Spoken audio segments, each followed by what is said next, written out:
Hello there, Commonwealth Realm here, joined by the Commonwealth veterans, that being Joseph Ferris or Ferris Will Pro that you find at Game Explain these days, and Leo, who you remember from our most watched video of all time, the original Pokemon timeline. So welcome everyone to...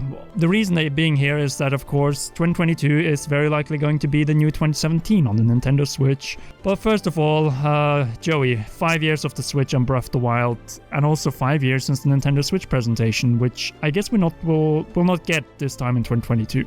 I feel like we've been saying every year like this is going to be the new 2017 for the Switch, but I feel like this year it's going to be especially true because we're getting a lot of sequels from 2017 and this year, so we might be actually correct this time. It really feels like Nintendo took a really long time to bring sequels to, well, both sequels, but also continuations of many of their games. We see that with Splatoon, we see that with Zelda, Mario plus Rabbids. Kirby is also not that far away. Bayonetta 3 took 5 years to be announced until it even is released. But I think we could get a presentation that we didn't get back in 2017, and that is the Zelda Direct for a certain sequel that is coming out 5 years after the original, which launched with the Switch. The thing about Breath of the Wild 2 for me is that it's such a highly anticipated game, and it could likely be delayed out of 2022 because Eiji Aonuma said like we're targeting 2022. But even though I did read a report recently that said like Nintendo's pretty confident they're going to hit that 2022 release date, so I believe them too. I think it is definitely going to hit that year. But I also don't think they're going to have a Zelda Direct unless they finally give us what we want, and that is the Wind Waker and Twilight Princess on the Switch. Why did they not give us that this year or 2021? Hopefully it'll be another year of Zelda type situation. Of course, it won't just be Zelda, it'll be all these other games as well. Yeah, because we have already talked so much about the sequel to The Legend of Zelda Breath of the Wild. It will be 3 years after reveal until the game comes out. Of course, it could be worse. Just look at Metroid, look at Bayonetta. So we have no reason to complain whatsoever. 2017 was a really special year for the channel because of the launch of the Switch. We had the first fully voiced timeline video by Jason Dameron. And then we launched a new show called Game vs. Game. We talked about games and we pitted the games against each other. We put them in a cage. We were throwing money at the games. It was great. It was a very different time. 2017 was a completely different era, Conrad. It was nuts. Oh yeah, it was. Pokemon Legends Arceus as a concept itself is powerful because it's Game Freak actually putting on the table, we want to bring these great new features to like Pokemon in a real tangible way, like open world, because there's a generation of Pokemon fans who are like kind of burnt out after decades of playing it, who feel like every title they're getting further away from their nostalgia, but Nintendo's also Game Freak is also not evolving the series, right? I wonder if this game is going to live up to the hype because it is such an integral part of Pokemon now. This game will be a 50-50 win it or lose it. I really feel that the future of Pokemon rests very much on Pokemon Legends Arceus. For Pokemon fans, this is such a big thing because it's so promising in what it wants to do, and I think a lot of fans are either burnt out and want to rediscover that kind of initial sense of fun. I would even argue it might be the most important Switch game this year based on how much better Pokemon sells than Zelda back in Japan, which is almost exclusively handheld market at this point, seeing that like Breath of the Wild isn't even in the top 10 best-selling Switch games in Japan. E3 2017 in many ways was the beginning of all of this. We had Ishihara talking about the home console Pokemon experience, which turned into Sword and Shield, but I really feel like that vision is being realized at last now with Pokemon Legends Arceus. All I'm saying is I was shocked when they finally did it. They announced Legends Arceus, and I'm just like, oh wow, they're actually doing what the fans want for once, and that is make an open world Pokemon game. Even if, yeah, it still doesn't look that great, like it's still like an open world Pokemon game, so I can forgive the graphics and such. Breath of the Wild sequel is not going to launch until the holiday season, so it's obvious that Pokemon is going to be very important in terms of sales. They have other big games as well, like Splatoon 3, especially for the Japanese market. When it comes to what we have before Zelda, because I don't think we'll see Zelda again until E3. I would be positively surprised if we see it in, say, the first Nintendo Direct of 2022. I really think they are going to be focusing on the many other games coming out before Zelda. I think so too. We're not not seeing that game until E3. I'll be shocked if we do see it before E3. I'll be even more shocked if we don't see it at E3. So this is definitely going to be an E3 game. It's going to be their big holiday game because the rumor is like the Breath of the Wild sequel is going to be in November, which is like prime Zelda time. This is when Zelda games used to come out all the time, with the exception of Breath of the Wild, until Pokemon took over, right? And then Breath of the Wild came out in March of 2017 because that's when the Switch launched. So yeah, that's going to be, we're going to go back to having Zelda games during the holiday season. I can't wait.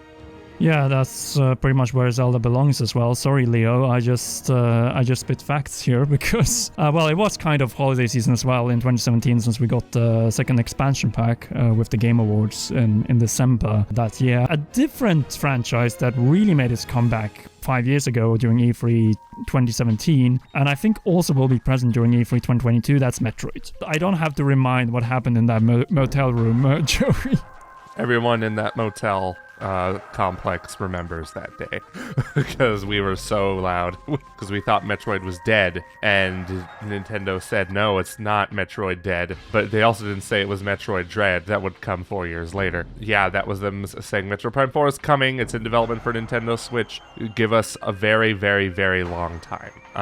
Yeah, that was funny because Metroid came back with Prime 4 and then Samus Returns that year, but then it kind of died again for another few years because we were like, okay, where's Prime 4? Where's Prime 4? Where's Prime 4? It was it restarted development to like in 2019. So the wait for that's just been excruciating. But Prime 4, I don't think that's coming out in 2022.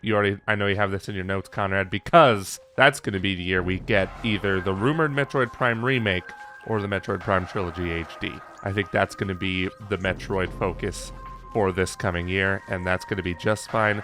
Maybe they'll show off a snippet of Prime 4 with the announcement of the Prime remake or the Prime Trilogy HD, but I think that's the perfect way to do it because we need people to remember just how great the Prime games are. We got a reminder of 2D Metroid with Samus Returns, which also was revealed during E3 2017. That was really like, whoa, they didn't just send me the game, they sent me the whole system. Like, what? I still have it, still play 3DS games on it. It's great. You guys are forgetting something really important this year that has not been touched on, okay? Legend of Zelda Breath of the Wild 2, basic. Pokemon Legends Arceus, basic. Splatoon 3, basic. The real Chads are waiting for the Mario Brothers movie coming out in December next year.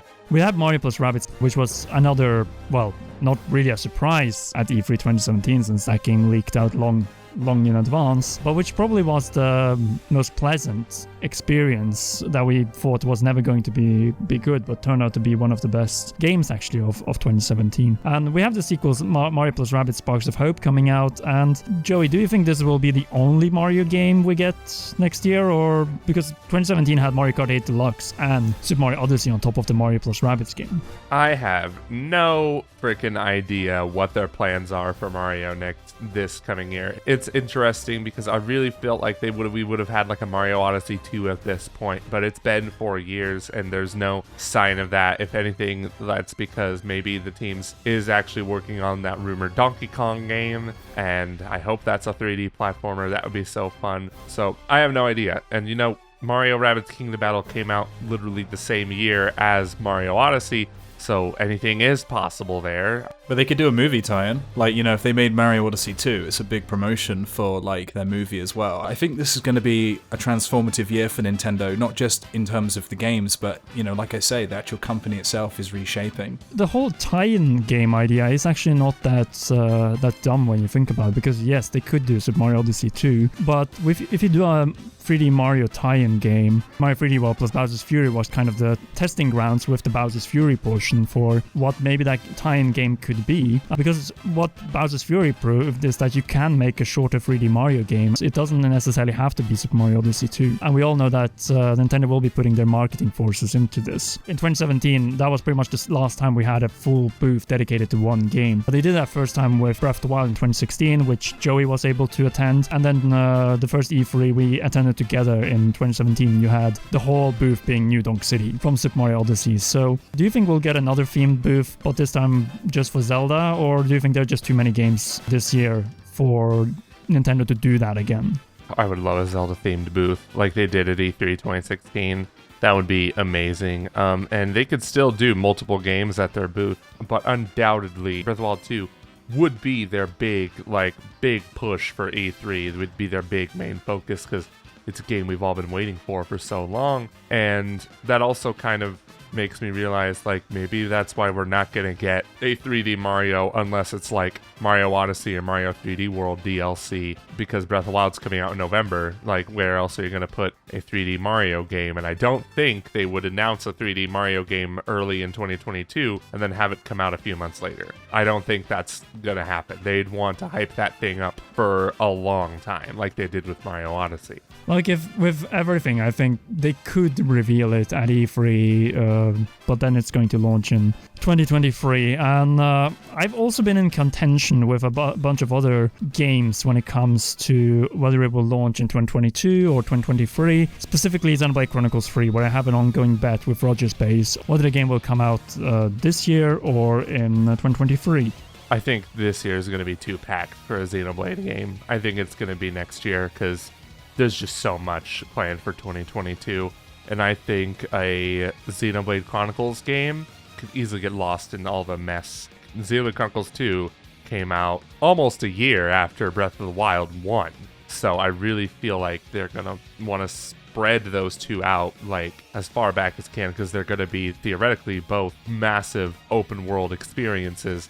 You don't need to have the exact same games to kind of match the level of 2017. You can have other games that did not launch back in 2017, like Pokemon in this Pokemon Legends Arceus, or Kirby and the Forgotten Land, which is coming out in spring. So you can easily just compensate with other games. And there are other games on this list that I also didn't include, but I just want to focus on the games that also were present in 2017 with this video to just show, can we match 2017 at least with what it had. And like in the case of Mario Kart, I don't think we'll get any new Mario Kart game until, well, the successor of the Switch. So there's that. And Mario Kart 8 Deluxe wasn't even a new Mario Kart game. It was just an expanded version of the Mario Kart game that is soon turning 10 years old. I think that Kirby and the Forgotten Land fill out that void of Super Mario Odyssey 2, at least to a degree. I would say that some of the level design is something in between Super Mario 3D World and Super Mario Odyssey in Kirby and the Forgotten Land. All I'm saying is, this is the first time I'm excited for a Kirby game.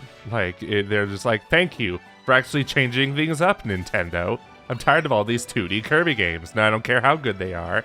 I just want something new, and this is something new.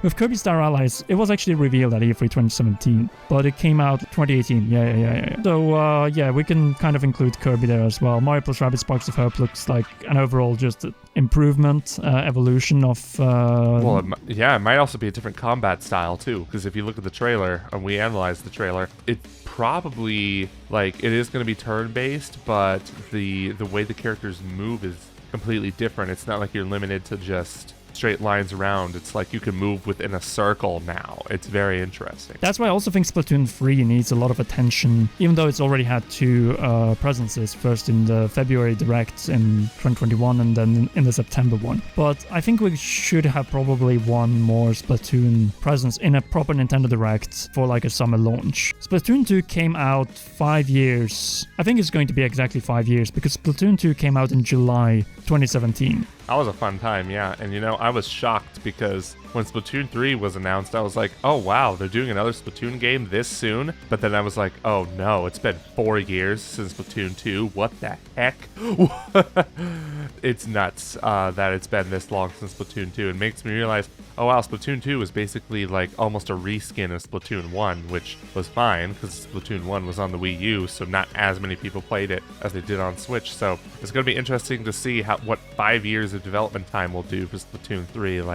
They're probably going to give us a more detailed single-player campaign than we've seen in Splatoon 1 and 2. Yeah, I really think they're going the route of the Octo expansion that came out in 2018, but this time having it in the base game, seeing that is the type of campaign you want in a Splatoon game. But everyone is there for the multiplayer anyway, and it is the most popular shooter game in Japan. The thing about the lineup this year is that it already feels pretty much filled out. You start off with Pokemon, you have these cloud games in February most likely. March, April seems like the area where we could get Kirby and the Forgotten Land. Then we have Splatoon 3 in the May-July window. Mario plus Rabbids as the big third-party collab is probably going to be in August. And then Bayonetta 3 is going to most likely be the Halloween game. Probably Metroid Prime remake would then be like a September game, just like Samus Returns was that on the 3DS back in 2017. And that brings us to Bayonetta 3, a game that was revealed at the Game Awards 2017. We're still in 2017.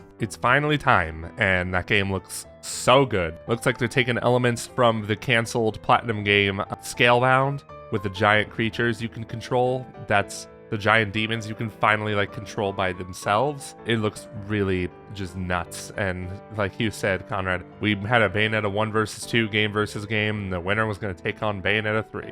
So this is going to be a challenge like years in the making. That leaves us with November and December, and I think November, yeah, that's going to be Zelda. That's going to be Zelda, but more importantly, that's going to be Sonic Frontiers.